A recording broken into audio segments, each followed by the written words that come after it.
All right, I've received a lot of questions about how to hang and dry tobacco. Hanging to dry is not really drying. It's called curing. And we don't want the leaves to completely dry. You want them to be pliable and somewhat moist. So there should be no brittle leaves whatsoever. They should be oily and malleable to your touch. This is my curing barn. And a curing barn is just a place where you can hang your leaves so that they cure, i.e. dry very slowly and undergo chemical transformation.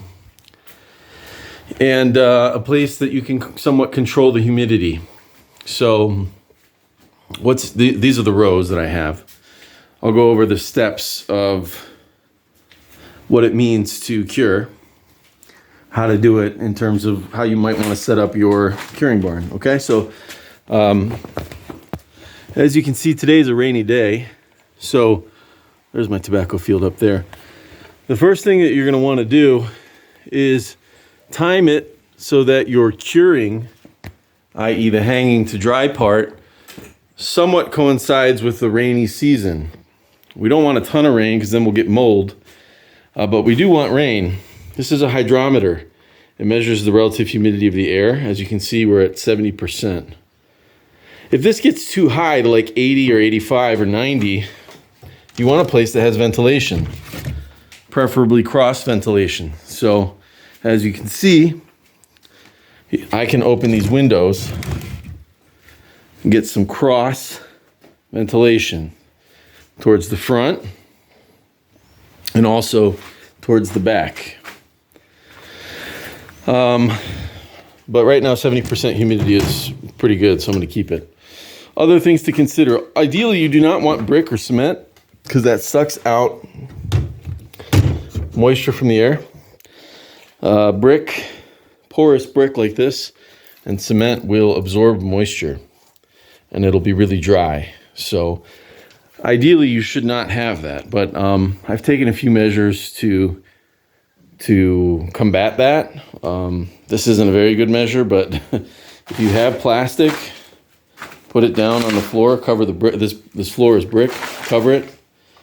One of the things I've done up top is I've laid plastic. This is like a industrial plastic for farms. I've lined the entire ceiling with that so that the moisture doesn't get absorbed into the terracotta tiles, okay, that I have. So that's one measure I've taken to increase the moisture in this room. And the other thing, perhaps the most important thing, is quantity, quantity, quantity. I see a lot of small scale home farmers just doing a couple plants. I've got a field up there of about 80 plants. And that's a small plot. You know, next season, I'm going to do a much larger plot, potentially multiple plots. But if you have a reasonable sized garden in the back of your home, you could probably plant something like that. The quantity is important because if you don't have enough leaves, you won't be able to hang them in a way where they share moisture while they're curing. What I do is I pierce them towards the top of the stem. And let me get the focus. Oh man, my camera's not very good. There we go. Pierce them through the top of the stem with a needle in a line. This is what I use. Just a line of rope, nylon, and a big needle. This is a pretty big needle, thick, and I just pierce them. Pierce them, pierce them, pierce them, and make a full line. I hang them from the roof on some bamboo sticks that I have. And I put 50 per line. So each row represents 50. And this is the ideal spacing. You want them to go stem to stem like this, because when they dry, as you can see, they're curling away from each other.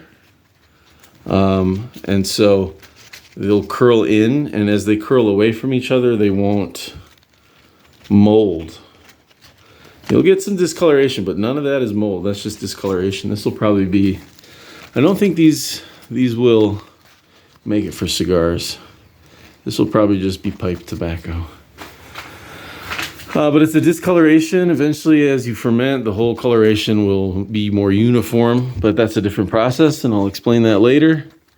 Yeah, you want to space these out roughly like this.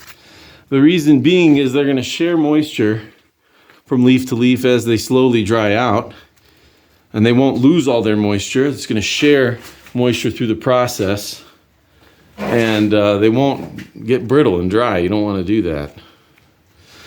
So these have been going for about 3 weeks. I've got another week on them before they are finished. They're close, as you can see. You know, some of them are still yellow and they're still turning. Let's see if I can find a nice leaf. This looks pretty good. Yeah, very oily, very malleable,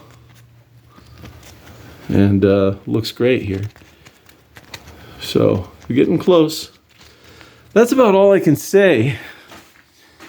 Come up and check for mold on a regular basis. When you do get mold, it'll probably start at the tips and work its way down. If they're not spaced at the base of the leaf with airflow, like these two are pretty close together, you might want to just separate them a bit and get some airflow through there. That'll combat mold. And that's it. That's really all you have to do. There's nothing to it. You just don't want to mess with them too much. Let them hang here for a month under these conditions. Don't freak out if you see spots on your leaves, right? It's not mold. You're going to get some discoloration, some spots here and there. That's just how it goes. Spread them out. If they fall close together, spread them out from time to time. That's about it. Yeah, so the main factors. 50 per rung. I would say this is about maybe 3 meters across. 2.5, 3 meters across. You guys can do the conversions into feet. 50 per string. Hang them up. Let them be. Monitor your humidity. Try to keep it around, between 40 and 70 on a regular basis. If it starts getting down to 30 or 20, maybe take some measures. We can talk about what those are in a different video, but the key is just let them hang here. Under these conditions, naturally hanging, they will turn this color.